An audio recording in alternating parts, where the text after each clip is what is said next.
3, action. Baik, terima kasih. Bismillahirrahmanirrahim. Assalamualaikum warahmatullahi wabarakatuh. Alhamdulillah, salatu wassalamu ala Rasulillah wa ala alihi washabihi wa man tabi'ahum bi ihsanin ila yaumiddin. Wa ba'd. Qala Allah Ta'ala fi kitabil karim, a'udzubillahi minasyaitonir rajim. Bismillahirrahmanirrahim.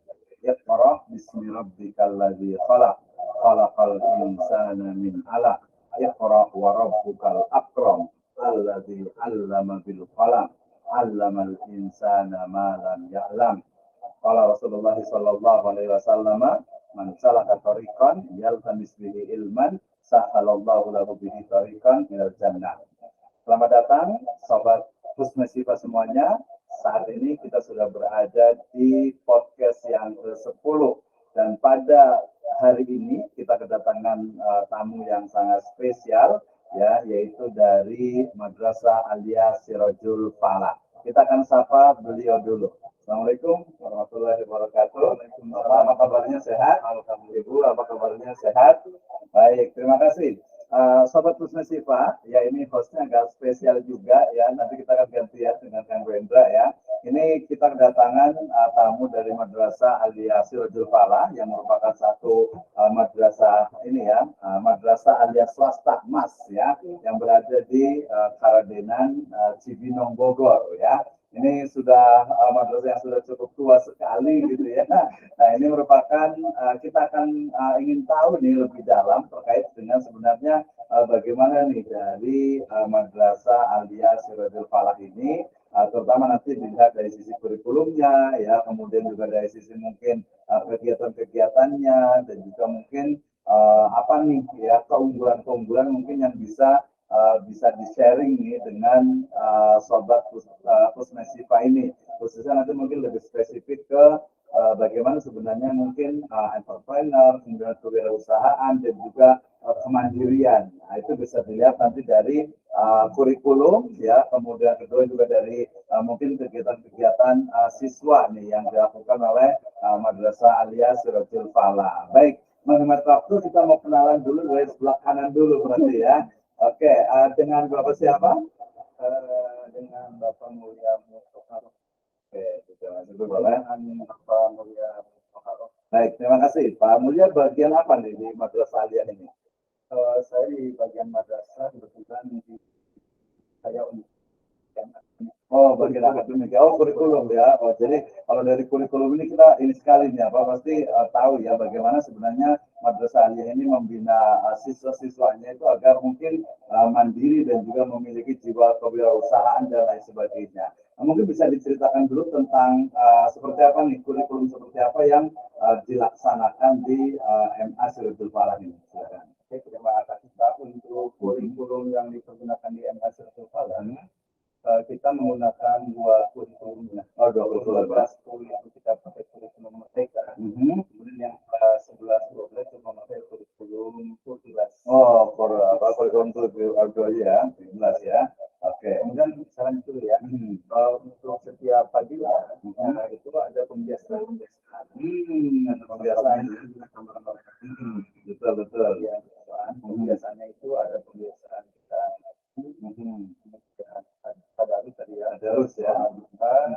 Sholat duha, nanti ada muhadharah. Ada muhadharah juga gitu ya. Itu setiap sekali satu kelas kan bergiliran. Gantian bergiliran. Kemudian ada pembiasaan yang memang ini ada himbauan dari pihak Kementerian. Itu pembiasaan untuk berbicara dalam bahasa Inggris ya, bahasa Arabia dalam bahasa Arab dan nyarios kita bahasa Sunda. Biasa oke nyari sosok Sunda ya. Saya malah keputusan kalau kegiatan nyari Sunda. Kita ya ulang isin ya apa betul nyari Sunda ya. Untuk itu lagi dibudayakan di MA sekolah. Berarti ada hari-hari tertentu. Ada hari itu untuk tadi bagiannya dari siswaan ya. Bagian tertentu yang memang dilakukan untuk pembiasaan dalam bahasa. Berbahasa. Dan ada lagi nanti ada dalam pendalaman di bagian Qurannya. Ada juga ya. Ada qiraat Quran. Quran juga. Tilawah. Tilawah. berkolaborasi dengan KPI. KPI itu ya. Keterampilan agama. Oh, ada apa kayak gimana tuh KPI itu? Keterampilan agama itu maksudnya tata bagaimana benar-benar tata cara sholat. Oh, tata sholat gitu, maksudnya KTA gitu ya. Kadang-kadang gini Pak, di kurikulum mereka yang turun kelas itu nanti KPI itu adalah persiapan untuk anak-anak PLN. Oh, ada PLPM juga. Kalau di mahasiswa mungkin PLPK. Oh, ada PLPM juga ya. Masyarakat ada bisa 1 bulan atau 1 bulan setengah. Mereka dititipkan di berbagai TK atau TPA, dan nanti mengajarkan bagaimana cara membaca, cara menulis. Yang penting menyampaikan baca tulis Quran, BTQ ya. supaya mereka anak-anak TK tidak buta huruf Quran, betul. Jadi pengentasan ini ya buta huruf Quran ya. Oke. Kurikulum ya. Oke. Berarti menarik sekali ya. Kalau kurikulum itu berarti kan pertama tuh mengikuti Kemenak gitu ya. Mata. Oh, dia dua berarti ya. Ada Kemenak dan Oh, dibikin dua gitu ya. Bukan dari Kemenak aja. Kenapa ya? Dari ini kalau dari Alia itu kan memang ada KMK ya. KMK agama itu yang memang di Alia itu ada pelajaran agama seperti bahasa Arab, tidak akhlak, hadis, dengan sejarah. tambah baru yang lainnya pelajaran Umum, yang betul. sama di SMA. Di SMA, iyalah, betul. Bedanya itu ya. Kalau dari Kemenak itu memang nggak ada ya, misalnya tadi sosiologi, matematika, bahasa Inggris, itu sudah ranahnya di Kementerian Oke, berarti dari sisi kurikulum ini ya cukup sebenarnya padat sekali ya. Oke, sebelum kita lebih lanjut, sebelumnya kita nanti pengen tahu tentang sebenarnya apa nih kekhasan dari Madrasah Alia Silbul Falah ini. Tapi kita nanya dulu ke Ibu dulu nih. Dengan Ibu siapa? Boleh diperkenalkan? Saya dengan Ibu Rizky Handriawati.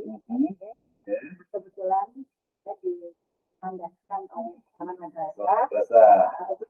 Karena ibu dekat anak biasanya gitu. Tapi nggak galak-galak kawan kan gitu ya. Udah jelas. Oke, terus.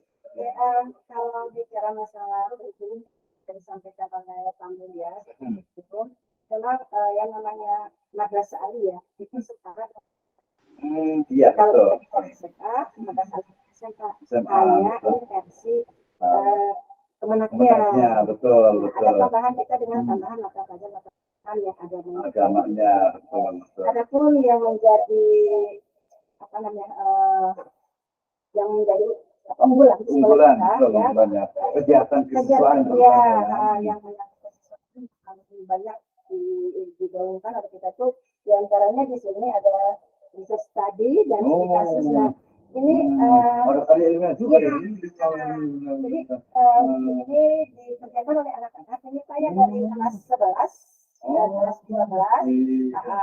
Ini dikerjakan sebanyak 5 bab ya kalau nggak salah ya. Mereka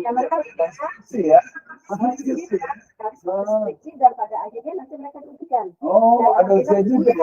Ada sidangnya dan sidangnya itu biasanya kita minta dari salah satu dosennya, betul. Ada Bapak Edi juga kan ya. Ini unggulan dari kita yang pertama dan sesuatu.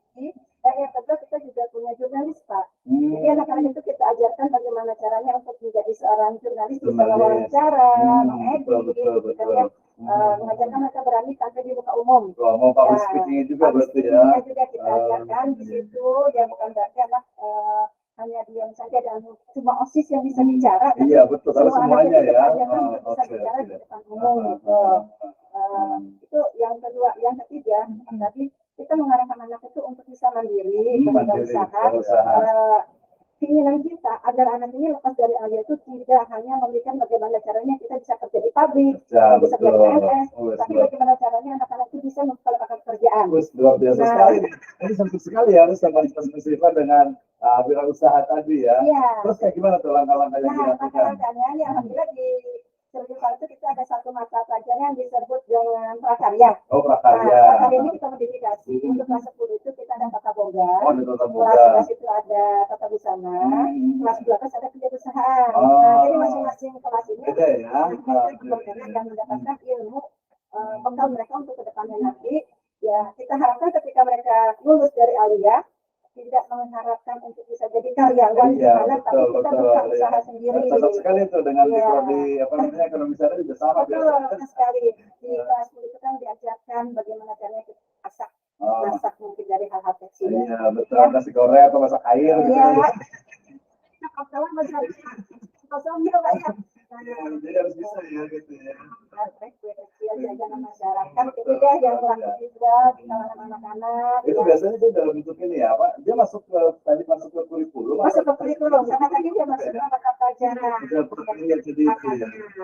Jadi itu untuk di kelas 10 mereka belajar untuk tata boga. Tata Boga. Di kelas 11 mereka diajarkan untuk tata busana. Busana fashion juga gitu Fashionnya ya. juga. Mungkin Bapak pernah lihat dan alhamdulillah tuh di YouTube saya tuh ada salah satu Ada juga ya. fashion show kita. Fashion show. Ya. Oh, ada juga kegiatannya itu ya. Iya, jadi ending dari kegiatan tata busana itu kita melakukan sosial, walaupun hanya di lingkungan kita. Iya, betul, betul. Ya, alhamdulillah sih untuk fashion show ini kita sudah upload di YouTube ya. YouTube juga ya. Ini ada saya, Saya boleh lihat channel itu ya. saya itu bisa dilihat. Ya, nanti kita lihat nih sama-sama nih ya. Kita saling mengisi gitu. Ya, itu. Dan jangan lupa Oke. Nah, terus yang kelas ini kelas 12 kelas 12 ini kita ajarkan untuk berwirausaha. kayak gimana tuh bentuknya itu? Cara mereka mencari peluang-peluang, gitu ya Pak ya, peluang-peluang dengan kerjasama dengan pihak-pihak lain, gitu ya, untuk menghasilkan nanti sesuatu yang bisa mereka jual kembali, gitu ya. Itu yang kita arahkan kepada anak-anak. Dan juga ada satu lagi, anak-anak kita itu diajarkan, makanya saya bilang ke anak-anak kita boleh ayah, kita boleh segala agama, tapi kita rasa SMK. Jadi semua bisa gitu Ya, ya. Berarti Alia juga bisa. Bisa, Alia apa sih nggak bisa ya. Anak-anak itu yang kelas 12 itu mereka untuk ujian praktik bahasa Indonesia itu mereka membuat film. Oh betul Dan juga ya. alhamdulillah kalau anak-anak itu sudah kita sebarkan di YouTube. Caranya ngomong kayak gitu ya. Iya, karena penyebaran yang paling besar itu ya dari medsos ya Pak ya. Jadi ya kita coba masuk ke channel YouTube dan kita coba sebarkan di situ. Dan alhamdulillah sudah banyak yang merespon gitu ya. Baik ya, subscribe-nya juga banyak ya.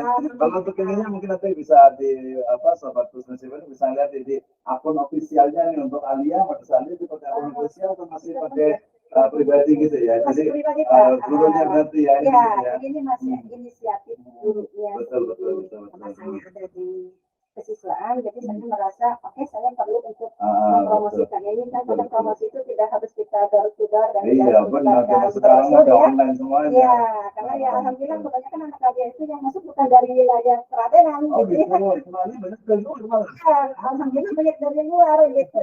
Jadi banyak dari luar malah ya. Iya, jadi alhamdulillah untuk siswa MA Sirajul Fala sendiri itu banyak masuk dari luar. Dari luar ya. Itu yang kita terapkan ke anak-anak selain dari ekskul yang lain yang memang mendukung yang memang disukai oleh anak-anak seperti pramuka, misalnya kita bisa ada pendidikannya. Dan samping keagamaan juga, kita tadi yang seperti disebutkan sama Pak Mulya tadi, kita ada kiroahnya, ada juga ya. Sebenarnya di Alia itu kita multi ya, karena agama juga. Iya, kita bisa masuk ke orang-orang dinas, kita juga memang adanya di anak. Nanti kita bisa jadi anak SMK, kita juga bisa jadi anak SMA ya, memang anak Alia gitu. Alia gitu ya. Itu kan agamanya, cuman betul saya artinya bahwa agama itu kan nggak cuma hanya sholat, puasa, zakat, apalagi kan memang harus menyiapkan nih. Terus tadi mungkin balik lagi tadi ke Pak Mulya dulu nih terkait tadi dengan kurikulum gitu ya. Jadi kekhasan nih mungkin ada tadi kan banyak nih ya madrasah Alia swasta yang lain nih mungkin kekhasan dari madrasah kekuatan unggulan gitu kali lah ya. Keunggulan dari madrasah Alia Sirajul Fala ini apa nih sebenarnya nih yang bisa dijual lah gitu istilahnya tuh. Silakan. Kalau kekhasan sih banyak ya. Banyak banget ya. Karena kita memang di agama itu khasnya adalah di tafsir. Di tafsir ya. Di kiroan. Di kiroan ya. Tapi selain dari yang tadi khasnya itu di bidang agama kita memang di bidang ini memang diunggul sekali karena memang ingin anak-anak kita itu diterima di eksis lah di luar Nah, kalau memang tidak diterima di perguruan tinggi negeri, yang di swasta. Atau komentar ada itu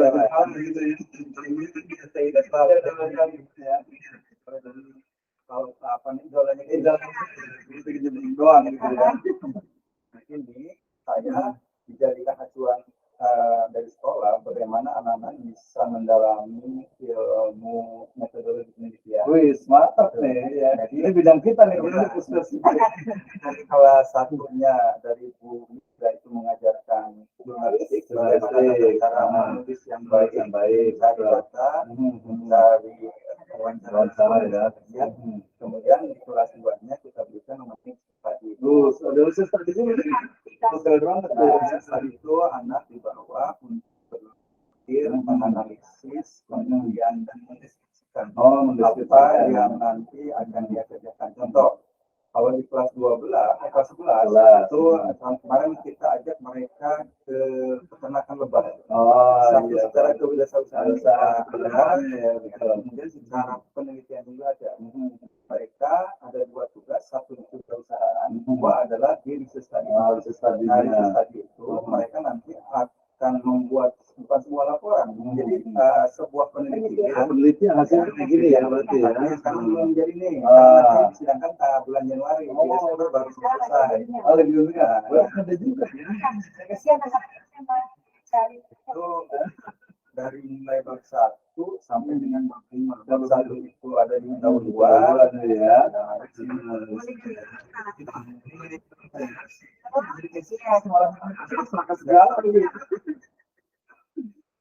Satu ada pendahuluan, bab 2 yang teori, Ini ya.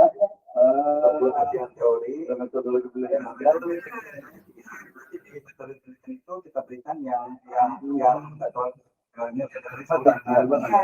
Sesuai dengan usianya. Kemampuan lah, betul. Pengolahan data. Pengolahan data itulah hasil dari ketika dia menyebar angket survei ke lapangan. Sebagai survei segala ya, makin statistik juga ini ya. Statistiknya di bab 5 bulan ya, ini kepala datanya nih ya. kita mengadopsi dari STIT juga. Jadi hampir sama ininya ya. Saya juga dulunya dari ya, kan dosen juga. Silakan dia di kepala. Ini manfaatnya apa? Anak-anak yang kuliah di sini ketika skripsi pasti sudah punya pengalaman. Iya, sudah pernah belajar, betul. Lebih mudah berarti ininya.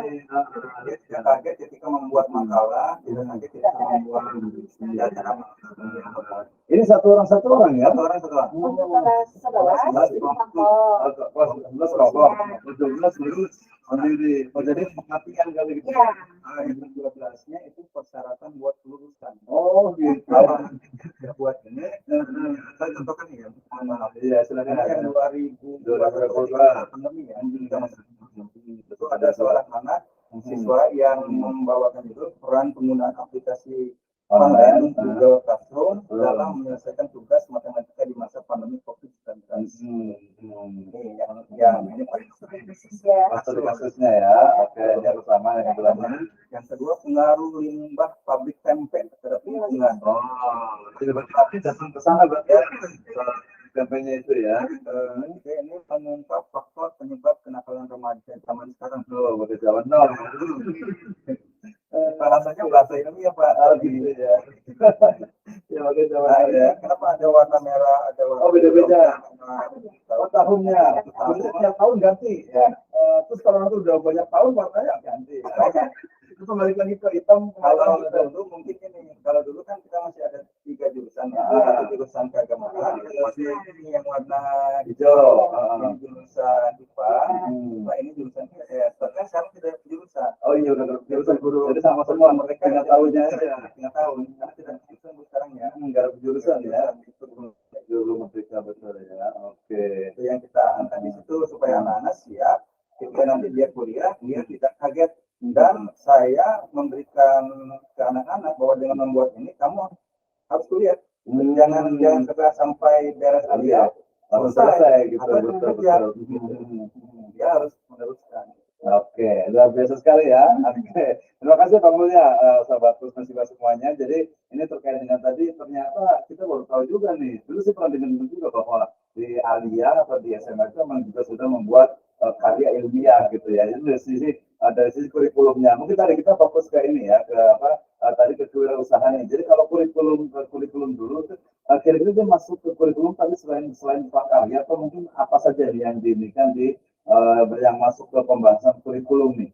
Ya misalnya di prakaryanya itu apakah dia masuk berapa apa kayak SKS atau berapa ini yang lulusnya, termasuk juga nanti akhir tadi kan salah satu contohnya itu adalah ada fashion show nih gitu. Karena kalau yang lain kayak gimana nih? Oke, di kewirausahaan itu dia masuk ke kurikulum kelas 1 tadi, kelas 10.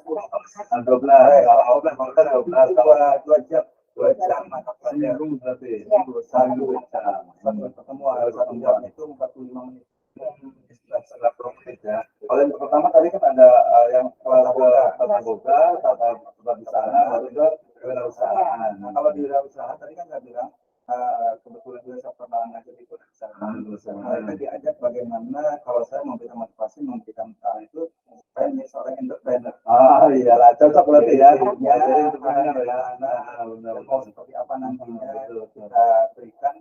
Kalau aku juga mungkin saya punya pengalaman di bidang itu ya Pak. Hampir 2 tahun di wirausahaan. Apa namanya ya? Kita bisnis 3 tahun dan gabung dengan pendidikan itu sekitar 2006. Jadi namanya itu sebenarnya semuanya di usaha di bidang retail bisnis. Retail bisnis ya Mas gitu ya. Karena sekarang lagi melorot kalau dengan online. Dengan online ya. Sekarang agak turun betul itu. Jadi desain studi outletnya banyak yang Outletnya ya. Oh iya. Tapi memang iya. Tadi namanya akan sudah ya. Jadi juga udah tutup juga gitu ya. Mas Arul itu karena memang ini cukup kalau yang retail itu ada cukup berat ya. Karena ada online-nya itu. Tapi justru memang sebenarnya peluang tuh mungkin tapi kalau secara kebijakan dari pemerintah makanya kemarin kayak TikTok itu kan ditutup gitu ya. Karena memang kasihan juga sih ya. Tapi itu biarin lah urusan pemerintah. Kembali kita jadi mungkin tugas kita kan bagaimana mendidik siswa itu agar memiliki jiwa kewirausahaan. Dan kalau menurut saya itu biasanya kalau saya sekarang waktu sekolah di SD, SMP, SMA, SD, SMP lah ya gitu. Ya ingat sekali ya kita bikin misalnya ada market day gitu ya. Orang masak nasi goreng bareng-bareng itu yang berkesan gitu. Nah kalau yang di kelas 9 dulu nih, kelas 10 itu di tata buganya kayak gimana tuh? Yang diajarkan seperti apa, kemudian akhirnya itu seperti apa, kelulusan sampai kepada mungkin what's next-nya gitu. Silakan. Kalau untuk yang tata boga, sebetulnya yang mengajarkan itu Bu Ois, kita tahu apa yang disampaikan.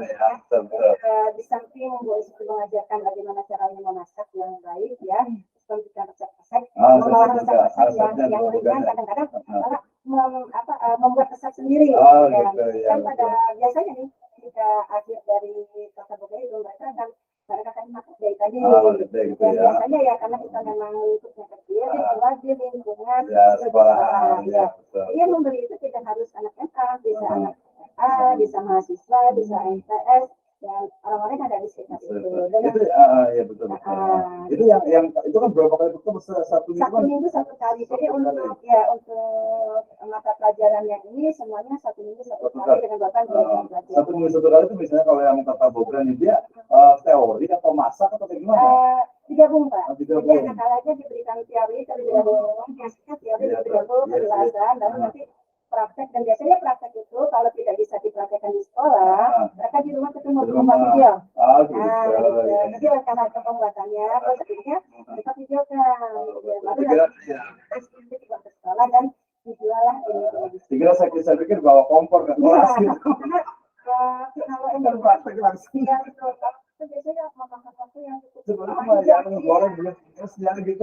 Bisa memakan pelajaran yang lain tidak biasa seperti itu. Mereka masak di rumah dengan sup langkah-langkahnya ketika mereka mungkin pas bawang, kacang bawang, itu semua ada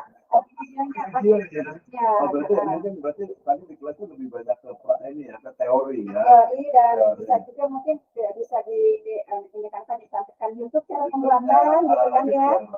Anak-anak juga di rumah prakteknya gitu. Karena saya nggak kebayang itu berarti mungkin alias sudah ada dapur kali gitu. Ada dapur tapi nggak bisa buat. Iya, oke. Itu berarti nanti yang kelas 11 juga sama berarti ya. Yang passion kayak gimana? Yang passion ya, karena ini yang menarik kalau passionnya nih. Jadi di awal pembelajaran kita kenalkan dulu apa sih tata busana. Sana, etika kali gitu. Iya, kita menggunakan jarum, cara menjahit, pokoknya macam-macam deh. Di awal dasarnya dulu, baru kemudian kita kenalkan apa yang disebut dengan pola. Nah setelah itu mulailah kita belajar ini pola. Kita buatkan pola, kan pada akhirnya anak-anak itu membuat satu busana dan tidak harus itu biasanya dari bahan yang harus beli bagus ya, kita lebih memilih ke bahan kaca gitu ya, jadi bahan yang ya daur ulang lah gitu kan. Jadi apa yang di rumah dibawa? Bisa jadi. Jadi mereka sudah ini ya diajarkan sampai menjahitnya itu. Sampai menjahitnya, tapi kalau untuk kita karena kita memang ada kelemahan kita tidak punya mesin jahit. Mesin jahitnya. Nanti mungkin boleh nih ya, kalau ada yang mau bantu mesin jahitnya, kan masih dengan manual biasa manual. SMP juga katanya pengen buat untuk belakangnya yang katanya. Iya. Sebenarnya ada justru sudah cuma pada tangan. Iya, anak-anak. Jadi kalau menurut saya, menurut kami, kenapa enggak sih nggak ada mesin jahit? Karena masih bisa, kan? Ya bisa adanya dulu aja ya.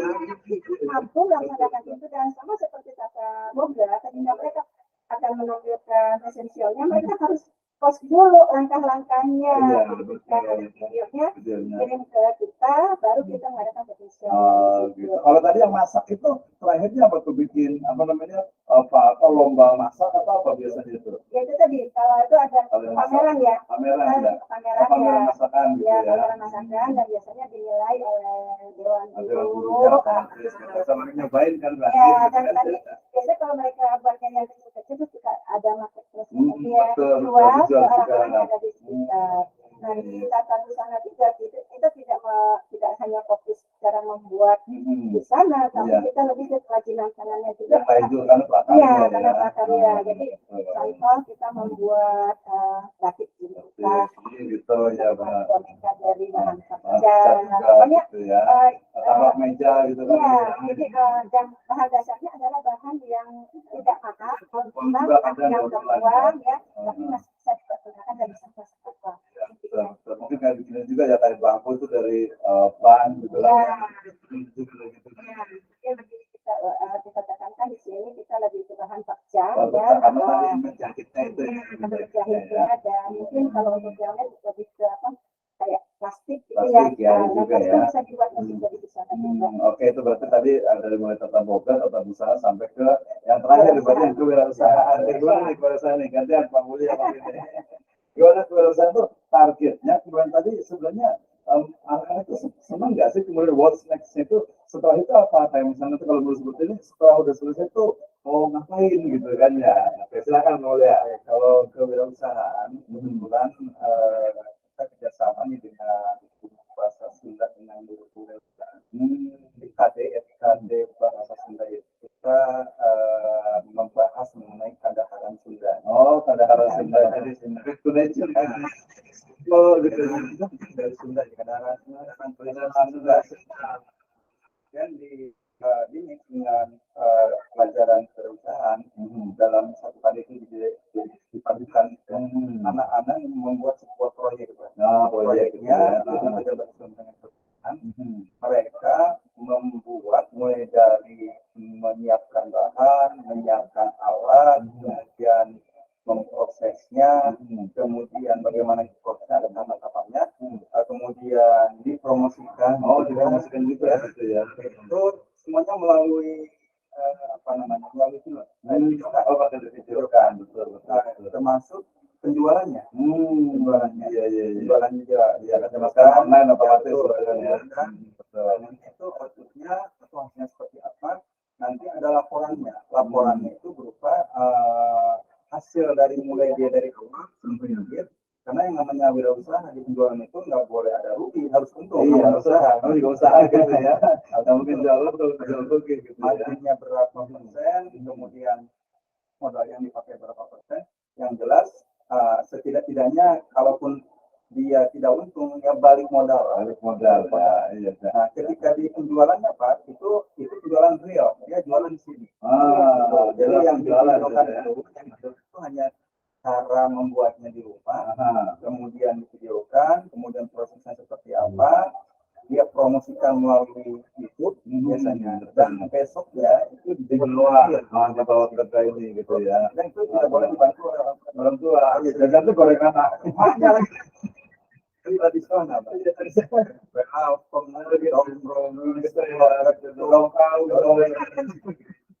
aku saya ingin kolaborasi ini orang zaman sekarang itu sudah tidak paham apa sih makanan iya tradisional. tradisional benar ya. Maksudnya udah makanan-makanan yang siap saji Siap saji fast food gitu ya, malah junk food gitu ya. akhirnya saya ingin anak punya jiwa Entrepreneur. jadi ketika dia sudah beres dia lihat tadi kata bisa jangan berharap kerja di orang lain, jangan berharap kita mencari kerjaan, tapi kita harus bisa menciptakan pekerjaan. Jangan jadi benar, tapi jangan jadi sampah masyarakat. Betul betul. Dan kita ajarkan bukan cuma dia nanti paham ketika misalnya anak kali kan kalau misalnya suruh nanti pasti lah tahlilan amal gitu tahlilan Biasa gitu ya. Yang usaha.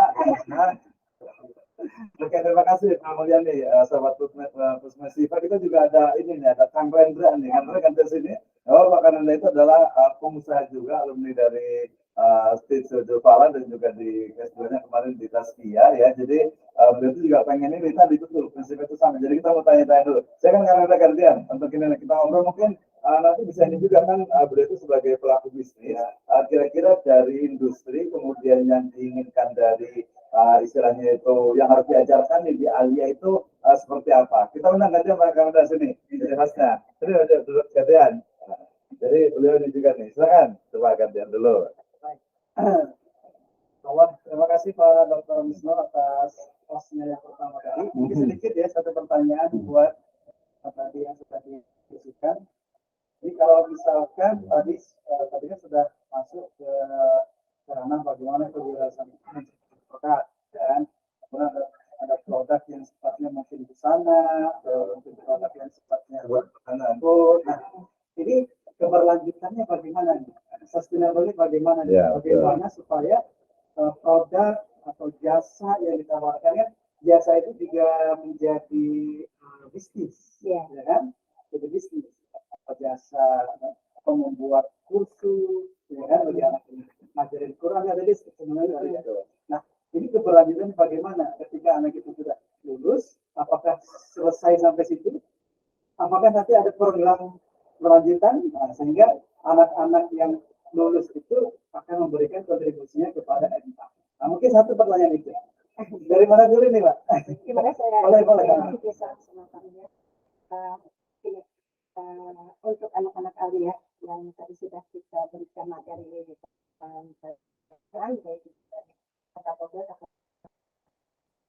ya, beberapa tahun yang lalu kita tuh ada kerjasama ya Pak ya, dengan salah satu kopi ya Pak ya.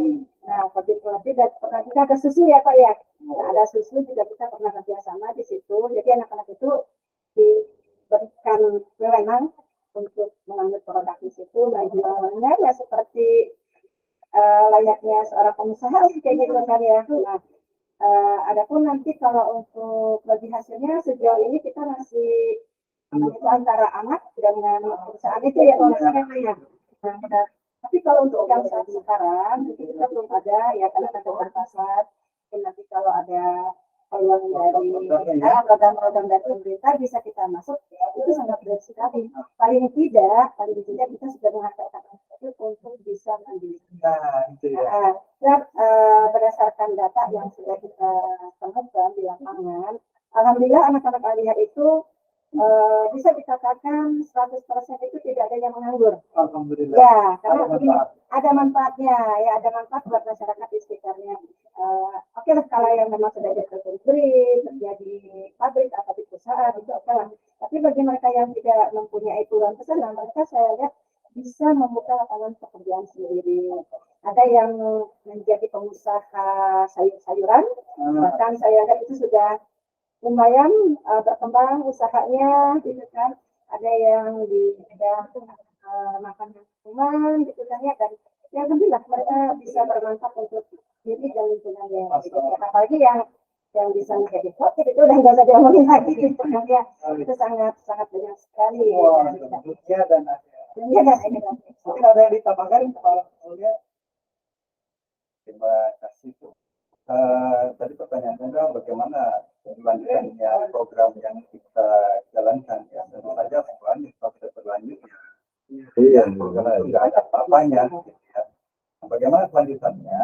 Kelanjutannya ini saya ingin nanti lihat sini kita bisa menjadi jadi tidak jadi pengangguran ya, jangan menjadi berkurang, tapi dia harus menciptakan pekerjaan sendiri. Terus ingin juga kita punya kantin sendiri. Nah, kantin mungkin nanti dari STIT bisa memfasilitasi ada kerjasama bagaimana sih supaya kita mempunyai kantin apakah kantin atau kantin yayasan Sirjul Falah. Karena selama ini kan saya lihat kantin punya sekolah itu tadinya kantin pribadi masing-masing. Gimana caranya nih kita berkolaborasi kita punya kantin dalam skup yang kecil, skup yang besarnya ya kita bantu-bantu. Sebenarnya saya keinginan kita punya koperasi Pak, koperasi guru atau koperasi barang koperasi siswa. Selama ini nggak ada koperasi. Saya masuk ke yayasan ya, nggak apa-apa ya sebelum mendengar ini koperasi. Jadi acuan buat yayasan. Kan koperasi itu untuk kita bersama, dikelola bersama, untuk bersama itu banyak sekali faedahnya, banyak sekali manfaatnya. Saya perusahaan juga, jika kita punya permasalahan apa-apa dengan sifat finansial, larinya pasti ke koperasi. Ketika kita kekurangan dalam hal misalkan barang dan sebagainya, larinya ke koperasi. Itu sangat-sangat menguat sekali pada kita, khususnya mungkin karyawan pendidikan Sirjul Falah. Jadi misalkan sih saya mungkin memberikan saran supaya difasilitasi bagaimana kita membuat wadah yang namanya koperasi. Ya. Yang ketiga, bagaimana program selanjutnya anak-anak dia itu ketika dia sudah lulus itu sudah ada yang minta Pak di TK, di TPA, di LA, mungkin dari program saya. Kalau mungkin di SMK itu di perusahaan dia sudah ada yang mengambil kita Pak. Kalau nanti di TK beliau ya, kalau nanti lulus ini anaknya sini ya, silakan kalau anaknya mau saya bilang. Itu sudah siap dan rata-rata seperti itu mereka diminta karena memang mungkin ya satu buat pengalaman mereka juga, yang kedua mungkin tidak neko-neko dalam masalah kompensasi bayaran atau honor, maka mereka memang benar-benar dibutuhkan. Yang ketiga itu identitas ya, dengan adanya tadi saya di sini adalah research tadi jurnalis dan studi kasus, anak-anak kami itu termotivasi untuk melanjutkan kuliah. Contoh lah, hampir 85% lulusan kita itu setiap tahunnya kuliah. 15%-nya mungkin bekerja dulu baru kuliah. Saya contohkan yang tahun kemarin 2 orang terima satu orang di UIN Cirebon, satu orang di UIN Satria Depok, yaitu bahasa Arab. Kalau nggak salah 7 orang di sini. Jadi kita ada 2 orang, 4 ada 2 orang. Ya bahasa Indonesia. Di Gawantara 2 orang. 2 orang. Yang paling banyak di Indra. Kenapa saudara Medina paling banyak? Karena dia jurusannya paling banyak diminati. Kalau sebenarnya sih kalau STIT jurusannya banyak, Mas Bati luar STIT ya. Kalau banyak jurusan juga mungkin banyak diminati. Karena jurusannya cuma di BAI, kemudian nanti mau buka ekonomi syariah, mereka sementara kan melihat ke depannya seperti apa, akhirnya memilihnya banyaknya ke perguruan tinggi yang memang banyak fakultasnya atau banyak prodinya. Paling banyak apa tuh prodi apa? Yang paling banyak itu di matematika. Karena jurusan kita IPS ya. Yes. Tapi banyak yang di sini juga, karena memang mereka itu rata-rata santri sih ya. Jadi guru agama. Nah, saya sih ke depan berharapnya ya kita membuka jurusan-jurusan umum lah. Jurusan-jurusan hanya sedikit, bukan hanya di bidang agama. Baik, alhamdulillah terima kasih Bapak Surya dan Ibu ya. Masya Allah. Terakhir tadi dibuka oleh Bapak Dr. Bisno, ditutup oleh saya, Masya Allah. Jadi MSC Falah ini Insya Allah berkelanjutan ya, termasuk tadi riset tadi ya. Nah, riset ini juga menimbulkan inovasi, inovasi di dalam kehidupan anak-anak. Program studinya, prodi ekonomi syariah. Prodi ekonomi syariah ini ya Insya Allah akan tahun depan dia mungkin dari itu akan berproses ya, akan diterapkan ya. Malah mungkin kita bisa ada yang sebagian yang dimasukkan dalam prodi kita. Baik, terima kasih Bapak Ibu semua. Masya Allah dari Pondok Khair. Sahabat Kusnesibah yang menyaksikan dari awal sampai akhir, terima kasih atas kontribusi ya, menyimak podcast kita kali ini. Semoga mendapatkan wawasan, pemahaman, dan juga insya Allah ke depannya ada tema-tema yang menarik, ada tema-tema yang dapat kita kolaborasikan. Assalamualaikum warahmatullahi wabarakatuh. Waalaikumsalam warahmatullahi wabarakatuh. Baik, terima kasih. Terima kasih. Ada sejam ya enggak ya? Nggak sampai ya? Tadi Pak. Siapa nih? Oke, kita Pak Dokter lagi